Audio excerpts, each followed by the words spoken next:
કેમ છો વિદ્યાર્થી મિત્રો? આજે ગયા લેક્ચરમાં આપણે થોડીક થિયરી ભણ્યા હતા અને એના આધારે દાખલો પણ ગણ્યો હતો.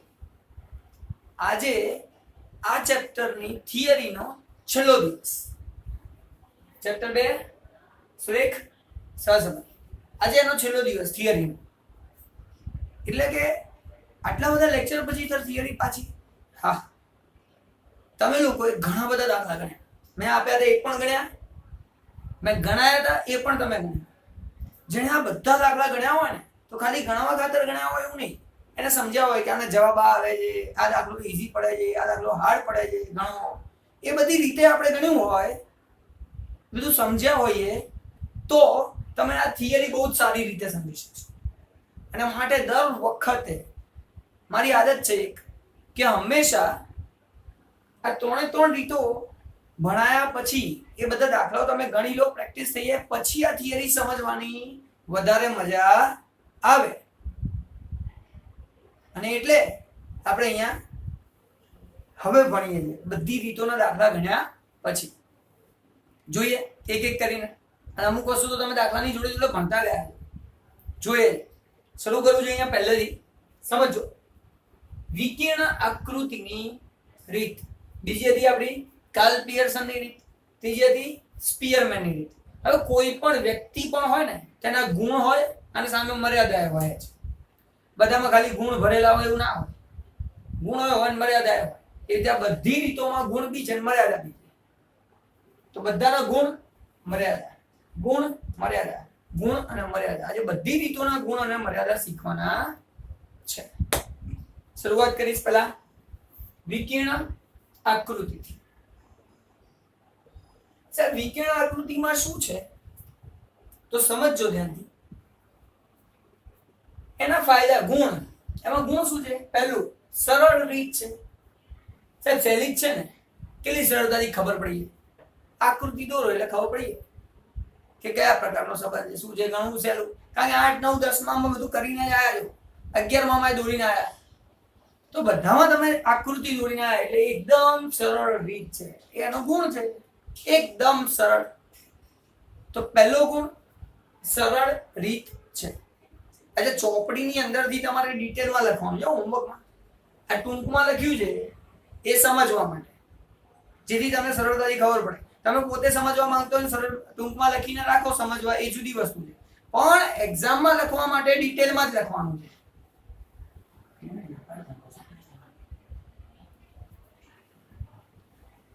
એટલે આજે લખ્યું છે શેના માટે લખ્યું છે મેં? કે તમે સરળતાથી સમજી શકો. બાકી તમારી ચોપડીમાંથી ડિટેલમાં લખવાનું. તો પહેલું પતી ગયું, સરળ રીત છે. હવે આવે છે વાત બીજી, ઓછા ગાણિતિક જ્ઞાનની જરૂર છે. ગણિત બહુ ના આવડતું હોય ને તો ચાલે, આકૃતિ દોરતા આવડી જાય. એમાં બહુ ગણિતના જ્ઞાનની જરૂર નથી કે તમને જ્ઞાન બહુ ગણિતનું હોય તો જ આકૃતિ દોરતા આવડે, એવું નથી. સામાન્યમાં સામાન્ય વિદ્યાર્થી બી આકૃતિ સરળતાથી દોરી શકે. અને એટલે બીજો એનો ગુણ છે કે ઓછા ગાણિતિક જ્ઞાનની મદદથી આપણે આકૃતિ દોરી શકીએ. તો પહેલું સરળ છે, બીજું ઓછા ગાણિતિક જ્ઞાનથી પણ એ આકૃતિ દોરી શકાય. હવે વાત આવે છે ત્રીજી. સમજો, ત્રીજું શું કહે છે? ઘનિષ્ઠતાનો અંદાજ મળે. જો ચોક્કસ માપ નથી મળતું, અંદાજ મળે. હવે ઘનિષ્ઠતા એટલે તમે યાદ કરો મારા પહેલા બીજા લેક્ચર્સ, જેની અંદર આપણે આકૃતિ દોરી હતી, પછી રેખા દોરી હતી. હવે રેખાની બહુ નજીક હોય તો ઘનિષ્ઠતા વધારે છે, રેખાની થોડી દૂર હોય તો ઘનિષ્ઠતા ઓછી છે. તો ઘનિષ્ઠતાની ખબર પડે. બધા રેખા પર હોય તો પરફેક્ટ છે સાહેબ, સંપૂર્ણ સંબંધ બતાવે. તો ઘનિષ્ઠતાનો અંદાજ, જો નજીક હોય તો ઘનિષ્ઠતા વધારે છે, ખબર પડે. જો દૂર હોય ઘનિષ્ઠતા ઓછી છે, ખબર પડે. બધા એક જ રેખા પર હોય સંપૂર્ણ સંબંધ છે એવું બતાવે છે.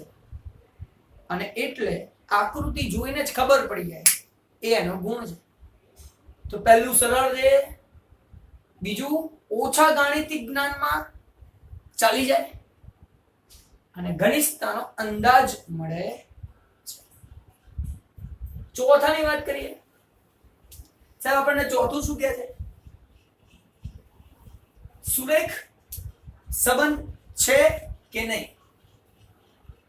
તમને લોકોને યાદ કરાવો.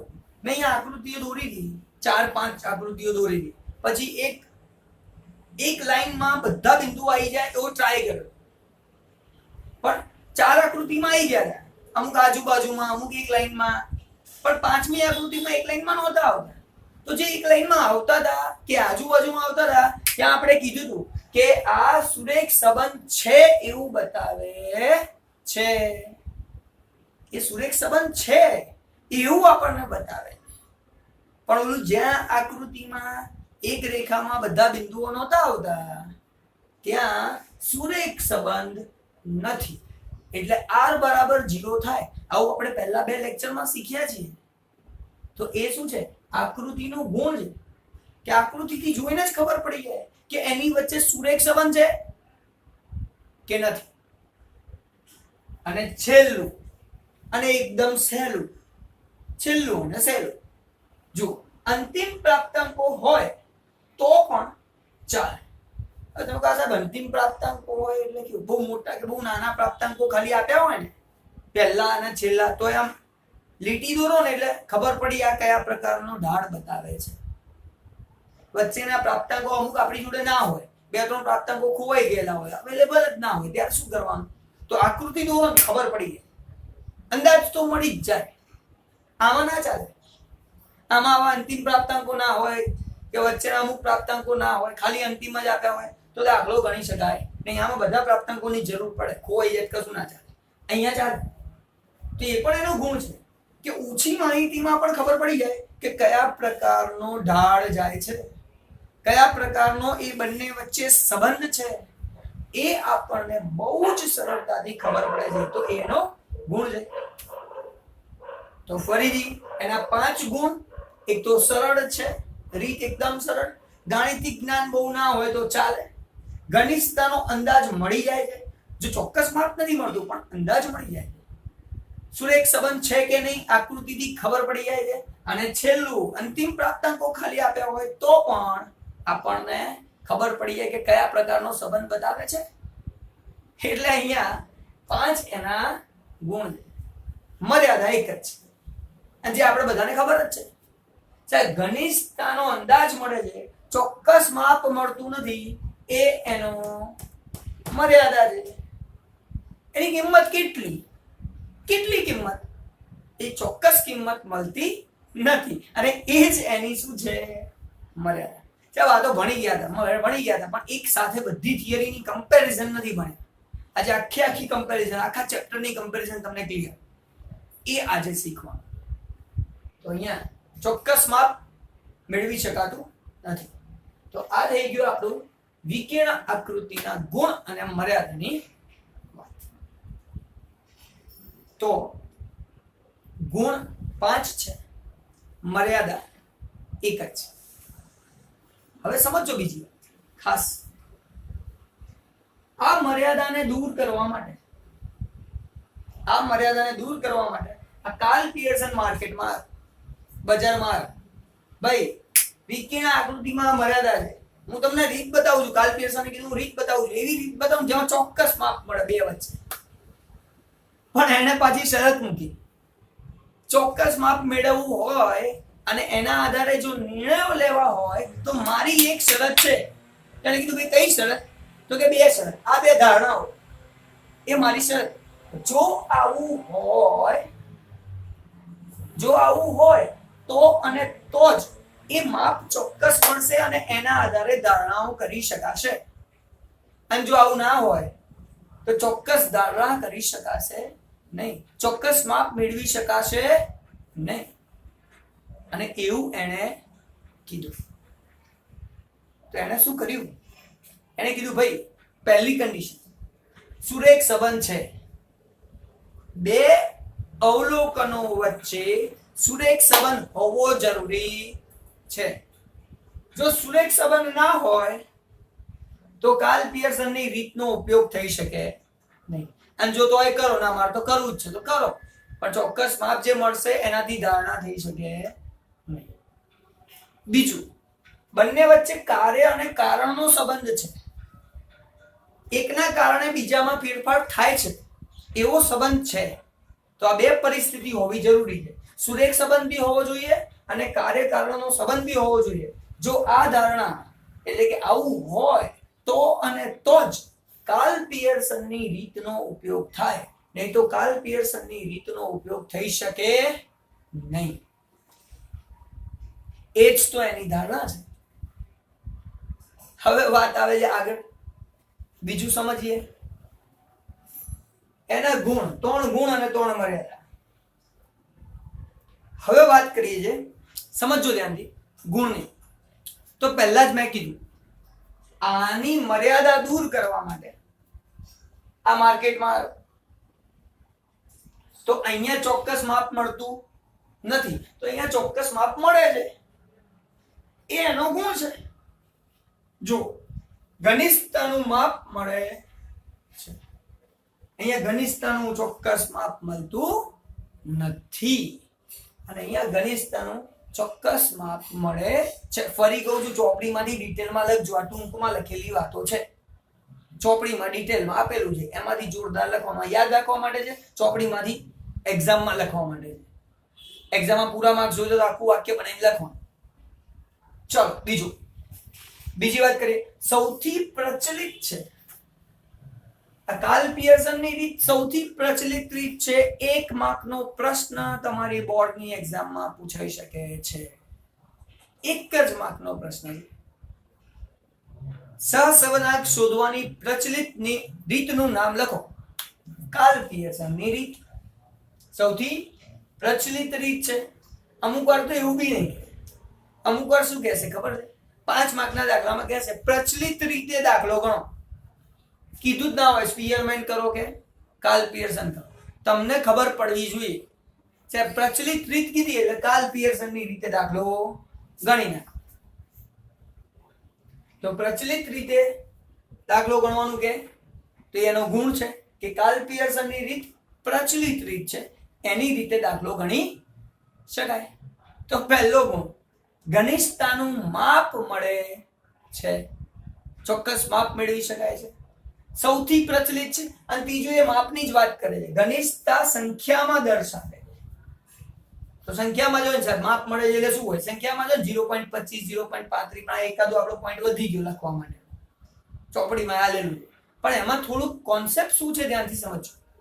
આ ઘનિષ્ઠતા સંખ્યામાં દર્શાવે છે એટલે કેવું કે વધારે પડતું ઘનિષ્ઠ છે, ઓછું ઘનિષ્ઠ છે, મધ્યમ ઘનિષ્ઠ છે એવું દર્શાવે છે. ઉદાહરણ આપું, જો આપણો જવાબ 1 ની નજીક આવે ને તો વધારે ઘનિષ્ઠ છે, 0 ની નજીક આવે તો ઓછું ઘનિષ્ઠ છે, અને વચ્ચેની કિંમતો આવે 0.4 થી 0.6 એમ વચ્ચેની કિંમતો તો મધ્યમ ઘનિષ્ઠ છે. એટલા માટે સંખ્યામાં દર્શાવી શકાય છે અને એ જાણી શકાય છે કે કેટલું ઘનિષ્ઠ છે. એ ઘનિષ્ઠતા એ આપણને અહીંથી ખબર પડે. તો આ 3 છે એ એના ગુણ છે, સિમ્પલ. અને હવે વાત કરીએ એની મર્યાદાની. સાહેબ મર્યાદામાં શું છે તો ધ્યાનથી સમજજો. મર્યાદા પહેલું, ધારણાઓ મર્યાદા છે. આ જે પહેલી ધારણા હતી ને, સુરેખ સંબંધ હોવો જોઈએ, કાર્યકારણનો સંબંધ હોવો જોઈએ, નહીં તો શોધી શકાય નહીં, એ જ એની મર્યાદા. જો સુરેખ સંબંધ ના હોય તો દાખલો ગણી શકાય નહીં, એની મર્યાદા. કાર્યકારણનો સંબંધ ના હોય તો દાખલો ગણી શકાય, ગણી શકાય. તમે ગણી શકો, ચોક્કસ માપ જે મળે એના આધારે ધારણા ના કરી શકો, એટલે ઇનડાયરેક્ટલી ગણેલું કોઈ કામનું નહીં.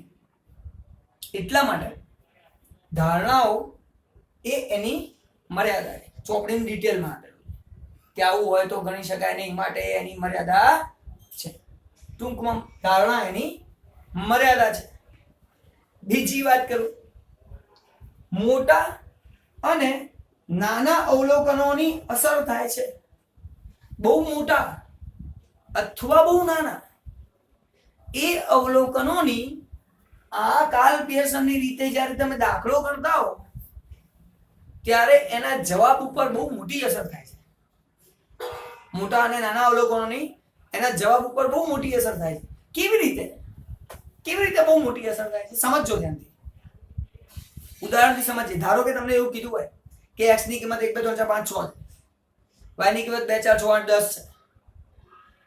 હવે આ 6 તમને અવલોકનો આપેલા છે. હવે હું 7મું અવલોકન ઉમેરું અને એ બહુ દૂરનું અવલોકન હોય, એટલે આ તો નજીક નજીકના 1 થી 6 2 થી 10 એવા બધા હતા. મેં બીજું ઉમેર્યું 50 અને સામે ઉમેર્યું 70. હવે બે x ની એક કિંમત અવલોકન, y નું એક અવલોકન, સામે મેં એક જોડ ઉમેરી દીધી, અવલોકનોની જોડ ઉમેરી દીધી એક. હવે આવું એક ઉમેરું અને પછી દાખલો ગણો તો તમે પહેલાનો જવાબ જે 6 નો જવાબ હતો એ અને ઓલું ઉમેર્યા પછીનો જવાબ, એ બંને જવાબ જો સરખાવશો ને તો તમને ખબર પડશે ચલો આ તો બહુ મોટો ડિફરન્સ આવી ગયો.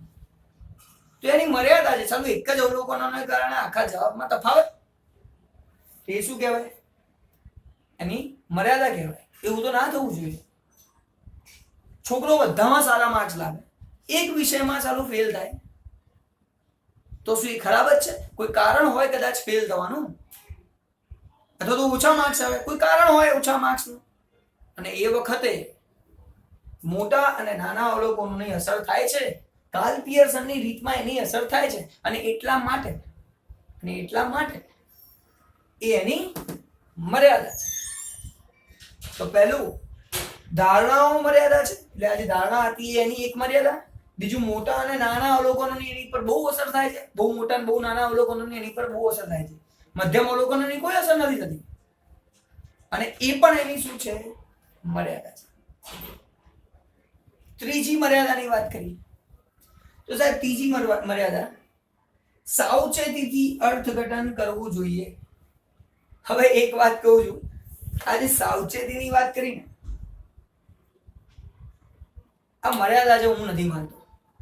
માર્ક્સ લેવા માટે આ મર્યાદા લખી નાખવાનું, સાવચેતીથી અર્થઘટન કરવું જોઈએ, એ એની મર્યાદા. પણ હું કેમ નથી માનતો એનું કારણ કહું. સાવચેતી તો કરવી જ પડે ને, બધામાં કરવી જોઈએ. કે આ વિકર્ણ આકૃતિ દોરીએ સાવચેતી ના જોઈએ? ચલો બોલું, એક લાઈનમાં આવે છે કે નહીં બરાબર ના દોરી શકો તો એ દાખલાનો જવાબ ઊંધો થઈ જાય. તો સાવચેતી તો બધામાં કરવી પડે, એમાં કોઈ મોટી વાત નથી. એ મર્યાદા ના કહેવાય. સાવચેતી રાખવી જરૂરી છે ને છે. અને સાવચેતી રાખવા માટે નિયમોની ખબર હોવી જરૂર છે. વગર નિયમે તમે સાવચેતી રાખી ના શકો. એટલા માટે સાવચેતી રાખવી બહુ જરૂરી વસ્તુ છે. તો એની મર્યાદા મારા પ્રમાણે છે નહીં. પણ હા, એક્ઝામમાં માર્ક્સ લેવા માટે લખી નાખવાનું સાવચેતી રાખવા. અર્થઘટન કરવું હોય તો સાવચેતી રાખવી બહુ જરૂરી વસ્તુ છે. તો આ 3 એની શું છે? મર્યાદાઓ. તો 3 ગુણ 3 મર્યાદાઓ. મર્યાદામાં ફરીથી પહેલી 2 ખરેખર મર્યાદા છે, ત્રીજી નહીં, પણ આપણે લખવાની. પહેલી ધારણાઓ મર્યાદા, આની જે ધારણા જે મર્યાદા છે, બહુ મોટા અને બહુ નાના અવલોકનોની એની પર અસર થાય છે, એ એની મર્યાદા છે. અને અર્થઘટન કરતી વખતે સાવચેતી રાખવી જોઈએ કે કયા અવલોકનોની ખરેખર અસર થાય છે કે નથી થતું, બંને વચ્ચે સંબંધ છે કે નહીં, કાર્યકારણનો અસર દર્શાવે છે કે નહીં, એ બધું જોઈને પછી અર્થઘટન કરવું જોઈએ. તો આ થઈ ગઈ આપણી કાર્લ પિયર્સનની રીત. તો કાર્લ પિયર્સનની રીતની ગુણ અને મર્યાદા પૂરી. હવે વાત આવે છે આપણે છેલ્લી સ્પીયરમેનની. સાહેબ સ્પીયરમેને શું કર્યું? તો એક વસ્તુ ધ્યાન રાખજો, જબરદસ્ત કોડ. જેવી રીતે વિકર્ણ આકૃતિમાં ગુણ અને મર્યાદા હતા, તો આ મર્યાદાને દૂર કરવા માટે કાર્લ પિયર્સન પિક્ચરમાં આવી ગયો. બરાબર. કાર્લ પિયર્સને એવું કીધું કે 2 અવલોકનો વચ્ચે સંબંધ છે તો અને તો જ શોધી શકાય. અને અવલોકનોની વાત કરી, કાર્લ પિયર્સને કીધું અવલોકનો હોવા જોઈએ, સંખ્યાત્મક ચલ હોવા જોઈએ. સંખ્યાત્મક ચલ હોય તો અને તો જ, સંખ્યાત્મક ચલ હોય તો અને તો જ આ કાર્લ પિયર્સનની રીતનો ઉપયોગ થાય. બાકી કાર્લ પિયર્સન એવું કહે છે કે 2 વચ્ચે સહસંબંધ શોધી શકાય નહીં. તો સ્પીયરમેન માર્કેટમાં આવ્યો, એન્ટર ધ પિક્ચરમાં વિલન. નો, એને શું કીધું ખબર છે? સ્પીયરમેને શું કીધું કે ગુણાત્મક ચલ હોય ને, જો ગુણાત્મક ચલ હોય ને તો પણ તો પણ બે વચ્ચે સંબંધ શોધી શકાય અને એના માટે આ સ્પીયરમેન માર્કેટમાં આવ્યો. તો આની મર્યાદા જે હતી એને દૂર કરવા માટે સ્પીયરમેન આવ્યો. સ્પીયરમેન કહે છે તમે કહો છો કે સંખ્યાત્મક ચલો હોય તો જ શોધી શકાય. સ્પીયરમેન કહે છે હું કહું છું બંનેમાં ઓલામાંથી શોધી શકાય અને એ રીત હું બતાવું છું કેવી રીતે શોધી શકાય. તો સ્પીયરમેનની રીતના ગુણની વાત હવે આપણે કરીશું. તો સ્પીયરમેને શું કર્યું? તો પહેલું એનો ગુણ શું છે? સમજવામાં સરળ. સ્પીયરમેનની રીત સમજવી બહુ સરળ છે. તમે વિચારો આપણે ગયા દાખલા ગણ્યા કે નહીં સ્પીયરમેનની રીતના શું કરવાનું છે? પહેલો નંબર, બીજો નંબર, ત્રીજો નંબર, ચોથો નંબર આપો એટલે પતી ગયો દાખલો. ફટાફટ તફાવત કરો, વર્ગ કરો. બીજી કોઈ માથાકૂટ કરવાની નથી. નંબર આપો, દાખલો ગણી નાખો, સરળતાથી દાખલો પતી જાય. એટલા માટે સમજવામાં સરળ છે. જો એને સમજવું હોય તો બહુ સરળ છે કારણ કે નંબર આપતા તો આપણને આવડી જાય, સરળ પડે.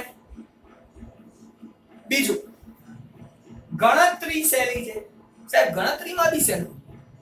કરવાનું શું છે? નંબર આપીને તફાવત શોધવાનો છે એટલે ડી મળે. એનો વર્ગ કરવાનો છે. બસ વર્ગ કર્યા પછી એ વર્ગની તો જરૂર.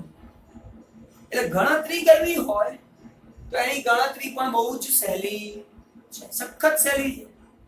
તો ગણતરી પણ સહેલી છે. ત્રીજી વાત કરું છું, ગુણાત્મક માટે આ એક જ છે. એટલે આ એક જ રીત એવી છે જે ગુણાત્મક માટે છે. હમણાં તો વાત કરી. સંખ્યાત્મક માટે કાર્લ પિયર્સને કીધું કે સંખ્યામાં માપી શકાતું હોય તો આપણે માપ કરી શકીએ.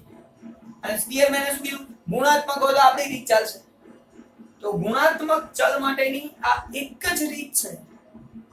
તો 1 માર્કનો પ્રશ્ન અહીંયા પણ બને છે. શું છે? ગુણાત્મક ચલ માટેની રીત ખાલી જગ્યા છે કઈ છે? એક જ. સ્પીયરમેનની ક્રમાંકસર સહસંબંધની રીત જ એ છે કે જ્યારે ગુણાત્મક માહિતી આપી હોય ત્યારે સહસંબંધ શોધી શકાય. બીજી કોઈ રીત છે નહીં. અને એ અહીંયા આપણા માટે મહત્વનું છે 1 માર્ક માટે. વધુ પ્રસારવાળી માટે આ જ છે. આ રીત જ એ છે કે જે વધુ પ્રસારવાળી માહિતી હોય તો આ રીત જ વપરાય. ત્યારે કાર્લ પિયર્સનની રીત વપરાય નહીં. ઉદાહરણ આપું છું કેવી રીતે સમજજો ધ્યાનથી. એક વ્યક્તિના માર્ક્સની મેં વાત કરી કે 6 માં સારા માર્ક્સ આયા, 7મા વિષયમાં ઓછા માર્ક્સ આયા. તમે એનો જો કાર્લ પિયર્સનની રીતે દાખલો ગણશો ને તો બહુ ઋણ બતાવશે. એનો જે ઘનિષ્ઠતાનું માપ બહુ ઓછું બતાવશે. પણ ખરેખર જોવા જાવ તો 6 માં તો સારા છે ને, તો એ વ્યક્તિ તો સારો જ છે. કદાચ 7મા માર્ક્સ ઓછા આવ્યા એનું કારણ કંઈક બીજું હોઈ શકે. અને એ વખતે આવી વધુ પ્રસારવાળી માહિતી, એટલે આમ બધામાં સારા એકાદમાં ખરાબ, એવી વધુ પ્રસારવાળી માહિતીમાં જો તમે આ રીત વાપરો, સ્પીયરમેનની રીત વાપરો, તો તમારો જે દાખલો છે એ થોડું સારું ચોક્કસ માપ બતાવશે. અને એ બહુ જરૂરી વસ્તુ છે. એટલે વધુ પ્રસારવાળી માહિતી માટે આ એક જ રીત છે. તો બે જગ્યાએ આ એક જ રીત છે. એક ગુણાત્મક માહિતી માટે આ એક જ રીત છે અને બીજું વધુ પ્રસારવાળી માહિતી માટે પણ આ એક જ રીત છે જેનો આપણે સારી રીતે ઉપયોગ કરી શકીએ છીએ. એટલે અહીંયા એની મર્યાદા છે કે બહુ મોટા અને બહુ નાના અવલોકનોની એની પર અસર થાય છે જેથી સારું માપ મળી શકે નહીં. આ મર્યાદા દૂર કરવા માટે આ સ્પીયરમેન છે. આ વધુ પ્રસારવાળું કહેવાય. આ વધુ પ્રસારવાળામાં સારું છે એટલા માટે એનો ગુણ છે. તો આની મર્યાદા દૂર થઈ અહીંયા. તો આની એક મર્યાદા દૂર થઈ કે અહીંયા એ સંખ્યાત્મક ચલનો ઉપયોગ કરે છે, ગુણાત્મક માટે ના પાડે છે. તો ગુણાત્મક માટે આને કીધું થશે. તો એ ગુણાત્મક માટે આ એક જ રીત છે. એવી રીતે આની મર્યાદા હતી મોટા અને નાના અવલોકનોની બહુ અસર થાય છે. પ્રસાર વધારે હોય, જ્યારે પ્રસાર વધારે હોય ત્યારે આ રીત કામની નથી. તો જ્યારે પ્રસાર વધુ હોય ત્યારે આ રીત કામની છે. તો આ બંને જે એના ગુણ છે એ બંને એ આની મર્યાદા છે. તો આની મર્યાદા દૂર કરવા માટે એ અહીંયા ગુણ બની જાય છે. તો આ થયા એના 4 ગુણો. તો પહેલો ગુણ હતો સમજવામાં સરળ છે, બીજો ગણતરીમાં પણ સરળ છે, અને બે આની મર્યાદા આ સંખ્યાત્મક માટે છે, આ ગુણાત્મક માટે. અહીંયા પ્રસાર વધુ હોય તો બરાબર જવાબ ના આવે, ચોક્કસ જવાબ ના મળે. અહીંયા પ્રસાર વધુ હોય તો પ્રસાર વધુ હોય એના માટે ચોક્કસ માપ એક જ છે. સ્પીયરમેનની રીત જ એ છે કે જે પ્રસાર વધારે હોય તો ઉપયોગમાં લઈ શકાય. અને છેલ્લે વાત કરીએ મર્યાદાઓ. દરેકની મર્યાદા તો હોય જ છે. મર્યાદા પહેલી, કિંમત કાર્લ પિયર્સન જેટલી ચોક્કસ નથી. જેટલી ચોક્કસ કિંમત અહીંયા મળે એટલી ચોક્કસ કિંમત અહીંયા મળતી નથી. અને એટલે તો આ પ્રચલિત છે, આ પ્રચલિત નથી. બીજું, વધુ અવલોકનો હોય તો ક્રમ આપવું કંટાળાજનક બને છે. વાત તો સાચી છે. 10-15 જણ હોય તો ક્રમ આપો 1 થી 15. હવે 100 જણાને નંબર આપવા હોય તો કંટાળી જવાય. પણ એક વાત સમજો, જ્યાં ક્રમ આપવાની વાત આવે છે ત્યારે જો આપણે સહસંબંધ આંક શોધવો હોય તો આના સિવાય કોઈ રીત છે? આ એક જ રીત છે જ્યાં ક્રમવાળી માહિતીને આપણે સહસંબંધ આંક શોધી શકીએ છીએ. તો પછી કંટાળાજનક ભલે હોય પણ કરવું તો પડશે ને. જો સહસંબંધ આંક શોધવો હોય તો કરવું પડશે, પણ હા એની મર્યાદા છે. કંટાળો આવે, બહુ વધારે પડતી માહિતી હોય તો કંટાળો આવે. એવું તો અહીંયા વધારે હોય તો ના આવે. અહીંયા 100 જણની માહિતી હોય તો અહીંયા કંટાળો આવે. ગુણાકાર કરવો, વર્ગ કરવા, બાદબાકી કરવી આવે. પણ છતાં આ એની મર્યાદામાં છતાં આપણે લખી નાખવાનું કે મર્યાદા છે. અને છેલ્લી મર્યાદા, દ્વિચલ માહિતી માટે ઉપયોગી નથી. જો દ્વિચલ માહિતી હોય તો સ્પીયરમેનની રીતનો ઉપયોગ થાય નહીં. તમે કીધું સાહેબ આ દ્વિચલ શું છે? દ્વિચલની તો ખબર જ નથી. હવે ખરેખર દ્વિચલ એ તમારા કોર્સની બહારની વાત છે. તમારા કોર્સમાં દ્વિચલ જેવું કશું છે જ નહીં. પણ સમજવા માટે હું તમને ઉદાહરણ આપીને સમજાવી દઉં દ્વિચલ માહિતી હોય કેવી. દ્વિચલ માહિતી કેવી હોય ને એ તમને લખીને સમજાવી દઉં, ખાલી સમજવા ખાતર, કોર્સમાં નથી.